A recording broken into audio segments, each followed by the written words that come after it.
Hello friend, আমি সুমি চলে আসলাম আবারও নতুন একটি ব্লগ নিয়ে। আজকের ভিডিওর টপিক হচ্ছে আলুর পাঁপড়। এই গরমে আলুর পাঁপড় সবার বাড়িতে মোটামুটি চলে আর কি। তো প্রথমে 1 কেজি মতো আলু নিয়েছি, সেগুলোকে আমি গোল করে পাতলা পাতলা করে স্লাইস করে জলের মধ্যে ভিজিয়ে রেখেছি। ঘন্টাখানেক রেখেছিলাম।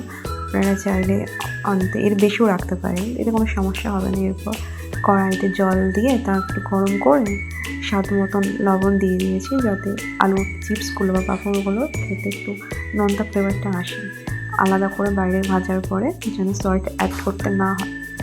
জলটা যখন গরম হয়ে যাবে, এরকম বুদবুদ তৈরি হয়ে যাবে, তখন ভিজিয়ে রাখা আলুগুলো তুলে জলের মধ্যে দিয়ে দিতে দিয়ে 70% মতন আলুটা সিদ্ধ করে নিতে হবে। তারপরে সেটা নামিয়ে রাখতে হবে। তারপরে দেখবে এরকম ধোয়া বার হচ্ছে। যেহেতু গরম ভাবটা না কমলে তো আলুগুলো আমরা হাত দিতে পারবো না। কিছুটা গরম ভাব কমলে জলটা ছেঁকে আমরা কোনো চাদর বা কোনো শুকনো কাপড়ের ওপরে আলুগুলো একটা একটা করে ছড়িয়ে নিতে হবে। তারপরে সারাদিন ধরে রোদে শুকিয়ে এরপর পাঁপড়গুলোকে তুলে ফেলতে হবে।